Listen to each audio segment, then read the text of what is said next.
space for these kids to truly get the best education possible from Frederick County. Thank you. Thank you.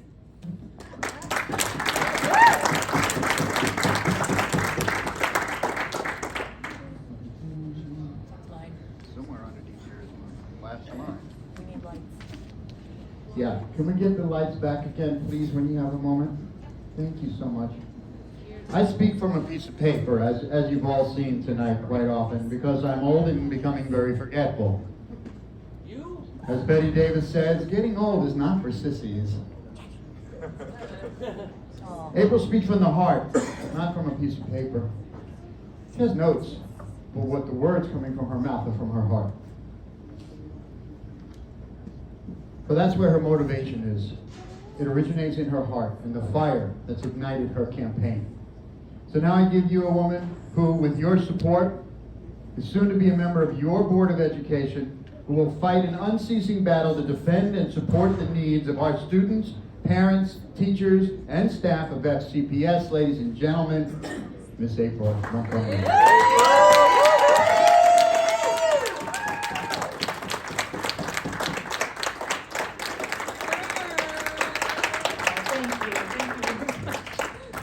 That was like the longest introduction ever. Not just Dad, but like, an hour of people coming up here. I am not typically the person who likes to be stared at, and there's a lot of people looking at me. It's something I've had to get used to, and it's something that I'm being accustomed to by putting myself in a position to run for a public office, which is honestly not something I pictured myself doing ever, ever, ever. Some of you have heard me speak, some of you have not. I'm going to give you a little bit of insight into me as a person and what led me to actually make the decision to run. As a little girl, I was a funny-looking kid. Yeah, you were. I was. Wow. Hey, look, everybody got teased when they were young, yes? But I had these teeth in first grade. I also, had congenital glaucoma. So blind in one eye, blue eye, brown eye, got teased in constantly. Constantly. Teased, bullied, left out. Made me a very quiet, introverted person. I had a lot to say, but I was fearful to say it. Just like a lot of our youth right now, okay? So I understand where they are. As I started to grow, I started to look for places where I was needed, places where I could help, and places where I felt comfortable. And typically that was with the people that were just as quiet as me. People who needed somebody, anybody, that kid that you saw on the playground sitting by themselves, that was my best friend, because that was the only person I felt comfortable talking to. My youngest sister also has congenital glaucoma, and I loved taking care of her. My mom referred to me as her third hip growing up, because my little sister was everything. I helped my mom take care of her after eye surgeries. I held her, I would commiserate with her. I used to say, actually, well, if your right eye was good and my left eye is good, we could stand together and see the whole world. So she was everything to me. Because I had self-confidence issues, my parents got me involved in martial arts. And I'm grateful that they did that, because it gave me a place where what I did was personal. I wasn't on a team. I didn't have to worry about how anybody else looked at me or thought of me or how my performance affected them. It was a personal growth type of sport. Gave me confidence, gave me self-esteem, kind of. And that's where I started teaching. There was a little boy with cerebral palsy that wanted to learn Taekwondo. I was good with kids. They asked me to work with him. So I gave him private lessons. He was 13, I was 14. I loved it. I learned more from him than he learned from me.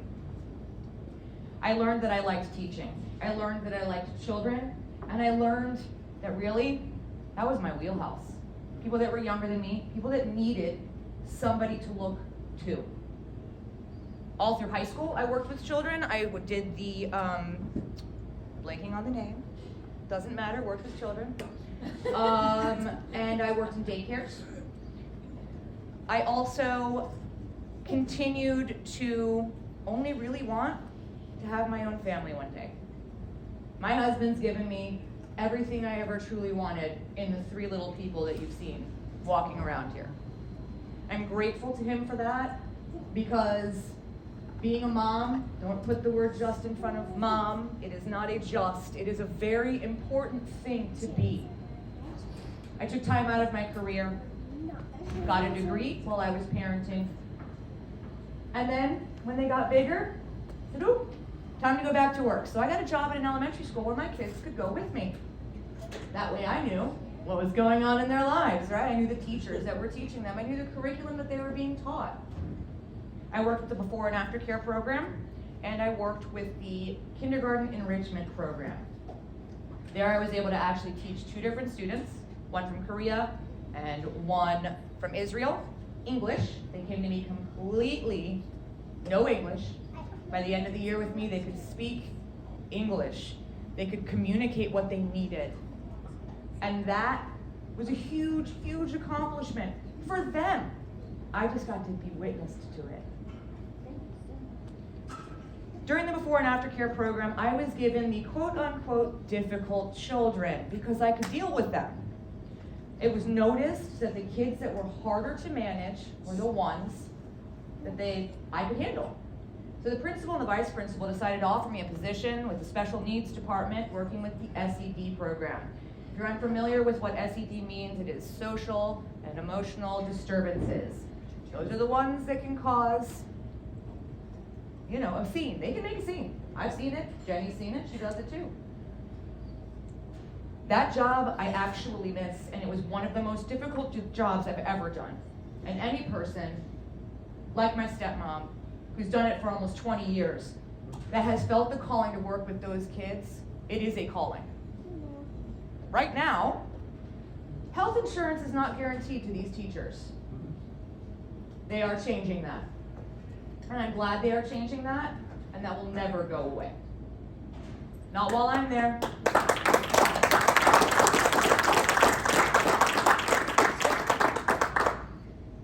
Having the background in special needs is definitely, it's been difficult to see what's going on in Frederick County right now.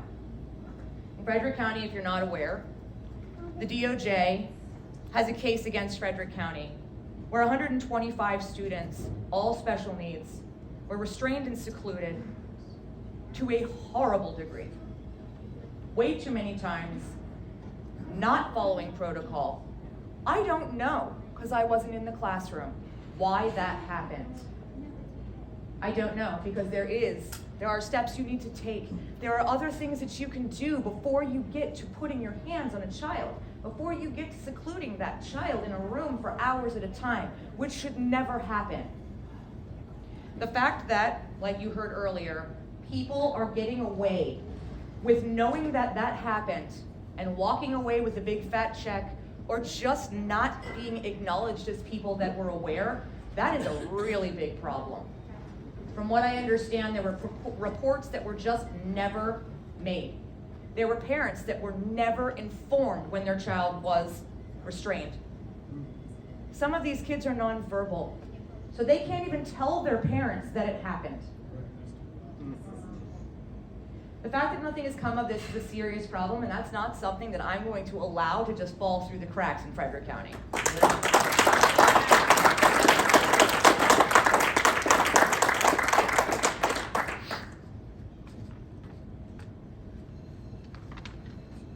Being on the board, it's a big step. It's a big step that I decided to do, honestly, with a little elbow nudge from the big guy that you talked to earlier. We were at a meeting and somebody stood up and talked about the need, talked about what was going on in the community, talked about what needed to happen to get some different mindsets on the board, to pay attention to what was going on with our staff and our teachers and how they're being mistreated, the curriculum that is being taught to our children, the things that are being approved that should not be being approved. Amen to that. My husband was thinking in his gorgeous head, I should do this, I could do this. And then he says, ooh, but she's way more qualified. So here's little shy, mousy me, like, you want me to do what? Well, okay. So I stood up shaking and walked up to the microphone and said, I'll do it, I'm a mom, okay, sure. And since then, it's just kind of snowballed. The more that I have found out, the more it has become really apparent that this is where I'm supposed to be. When you feel that call and when you're led to do something, you need to stand up, you need to put your big girl pants on, and you gotta just do it. Yep.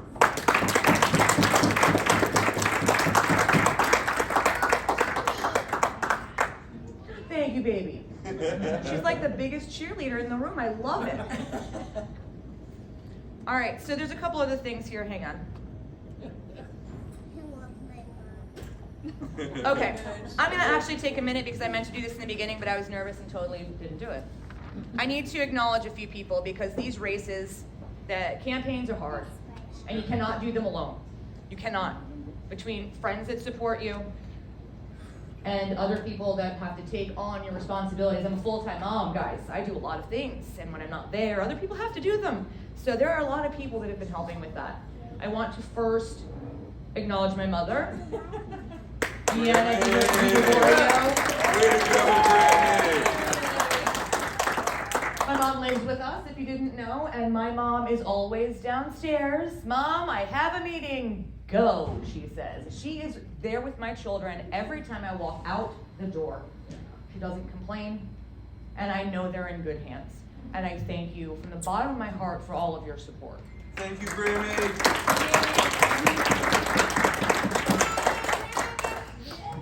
Second, I gotta thank my dad, the big guy you saw up here that has been my MC. He is also my treasurer, and I would have a lot more work to do if it weren't for him. So I'm very grateful for Nick Rebecca. Thank you, Dad. My children have had to go without their mama many, many nights. My big kids have had to take care of the little fireball that you've seen running around, which is not an easy task, okay? She's like 3 kids in one. And they do a fantastic job watching over her when I cannot. Yay, big kids. And probably my biggest supporter ever, and has been since the day I met him, my husband. He's the one that deals with my, freak out mom moments. We're like, like you got this, it'll be fine. You gotta have someone that's got your back, and he has mine 100% every day. I don't know how I do life without you. Yeah. I have family in town that cannot vote for me. They're here to support me, and I'm very grateful for you, my aunts, Corey and Dana, Uncle John Montgomery, Uncle John. Uncle Andrew, Friends for Life, Brent and Laura back there. They can't vote for me either, but they're here to support.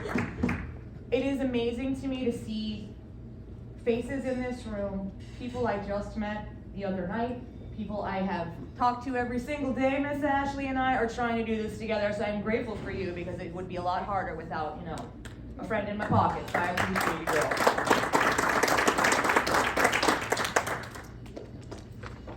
So a couple other things that I think we should probably touch on. The curriculum that is being taught right now, the over-sexualized material is getting out of hand. I had to witness my daughter. What? Are you okay? I'm okay. I had to witness my daughter learning in health class things that I did not learn in high school, and she's in 8th grade. She's home virtually because she struggles with the masks, and it was my choice to keep her home, which she did not care for, which was what you heard in her speech, but I was trying to keep her safe. I didn't want her passing out and spending her day in the bathroom, which is what she was doing to get air. So we kept her home. But during her health class, I thought I heard something a little skeptical, and I said, "Can you turn your volume up, please?" She turned her volume up. I'm not going to go into detail as to what was gone over in that class, because there's tiny ears in the room. But inappropriate things that should not be talked to high school students were being spoken in that classroom. And my daughter had to put bullet points in order of very, very detailed directions for putting on a condom, including what to do after. She did not want to do that assignment. And I watched her cringe and get very uncomfortable trying to get this done so she could pass health class. One of the reasons my daughter was taking this class is because they have done something new in Frederick County. Now, as opposed to opting in to one of these classes, you have to opt out. So if the parent misses that email, that child is taking the class. You do not need permission. You have to say no. I did not receive the email to opt her out. If you'd like to see the curriculum, it is no easy task, and that is something else I'm going to change when I get a seat on the board. Right now on the FCPS website, you can find the bullet points to a curriculum. You can find the outline very easily. I can probably tell you right now how to do it. But it does not give direct instructions. It doesn't show you the material they will be taught. It does not tell you how the teacher is going to teach it or the language that's going to be used by those teachers, which changes year by year, and it's getting more and more progressive. They are not using he and she, male and female.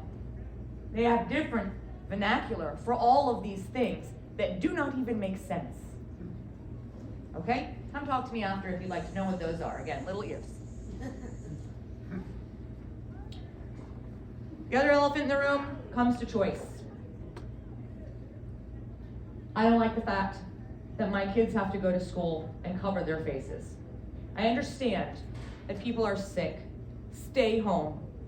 I understand that there is a virus, and it's real. I had it, as most of us did in this room. I'm still here. I'm young, but guess what? My dad had it. He's still here. Yeah. How many of you have had COVID? Oh, look at that. Look at all that. Yes, we've all had it and we've all lived. Yay, I'm so proud of all of us. You know what? When it went through my house, you know who didn't get it? My kids. They did not get it. You want to wear a mask, wear a mask. You want to get vaccinated, get vaccinated. Do not tell me what I need to do with my children's lives.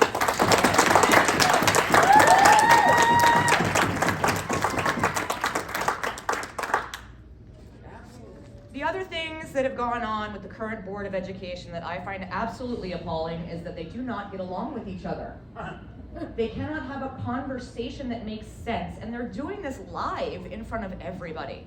You can turn it on. Those meetings would probably be a quarter of the length if they could just talk to each other. They argue and they get nothing accomplished. They also make decisions without comment first. The public needs to be made aware of a very detailed agenda, and they need to stick to that agenda. Because when they go off and start, I'm gonna make a motion, I'm gonna make a motion, I'm gonna make a motion, and then they start voting on stuff, and the parents in the audience are going, whoa, wait a second, you weren't gonna talk about this wasn't on here. When they first put the vaccinator test to play in place, they did it on a whim. They didn't give any notice, and yes, they took public comment after, but not before.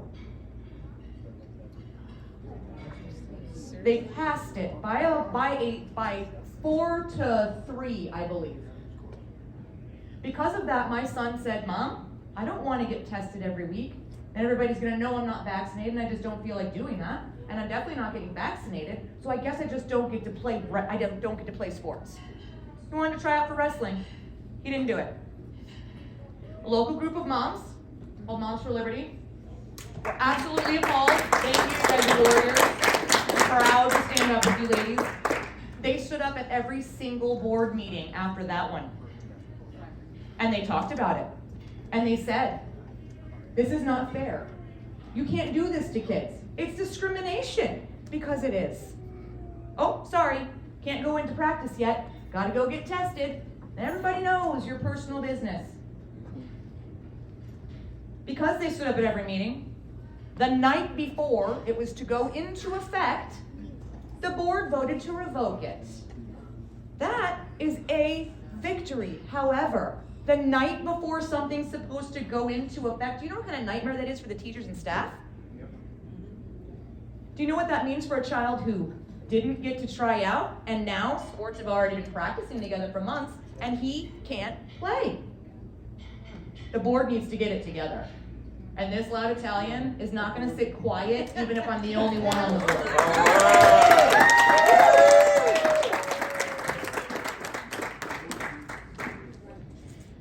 I was asked during a question and answer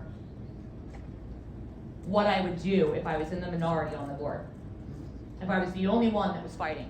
Or even if it's just me and Ashley. Because Ashley, just the two of us, that's not enough to just make votes pass. How are you gonna make a difference? What are you gonna do to make sure that what you're really talking about is gonna happen? What I can promise you is, your voices will be heard. The things that you want to see happen, I will fight for. Right now, the board does not go to state board meetings. I will be there. When they all try and talk me down, let them try. I have no intention of sitting quietly on the board and being pushed around by the union to do whatever they want me to do. I don't like being told what to do. All right. I can attest to that. Yeah, my parents are right here. You can ask them. How about my friends back there? They know you don't tell April what to do. That doesn't fly. Put baby in the corner. Don't put baby in the corner. That's right. Ask my kids. My students used to tell my children, April must be your mom must be the best. I wish she was my mom. And my son would be like, no, you don't. No, you don't want her as your mom. She's nicer to you than she is to me. It might be true, but it's just because I love you. You guys being here tonight means a lot. And I hope that as Ashley and I keep going forward with this, that we can have your support. And that you'll be behind us, because we've got a long road ahead of us. We've got a lot more campaigning to do. But it means a lot.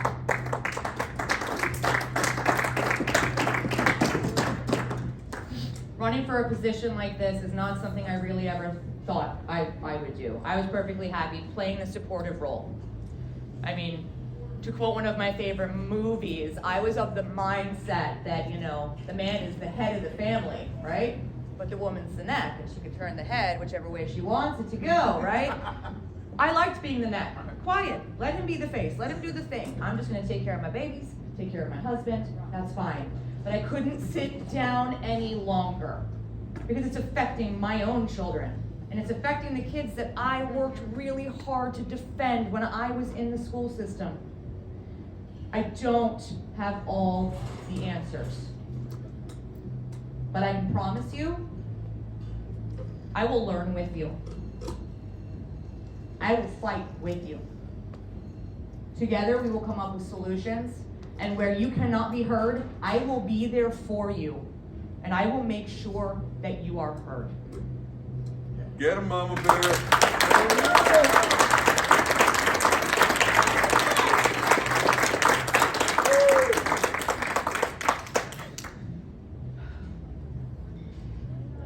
Try not to cry. This is crazy. I'm not used to everybody just looking at me. I've got to get better at it, right? Let's get ready. Here we go.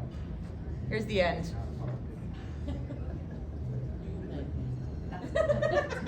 Yeah, I'm just. Oh, I already said some of that. Okay. Never mind. We're gonna cut that part out, right? That was me just being me. Yeah, this is me.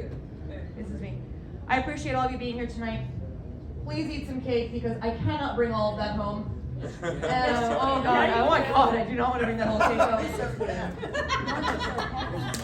We have some yard signs here all ready for you to go. If you are in Frederick County, even if you're not, I don't care. Grab a yard sign, put it in your yard. Please help me spread the word that there are women out there that really want to stand up for your students, for the staff members, and that includes our SEIAs, our IAs, our transportation workers, our food service workers, all the support staff, the teachers, and the administrators that are doing their jobs.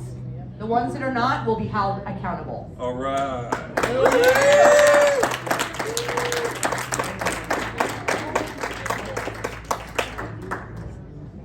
That's all I got. Thank you very much.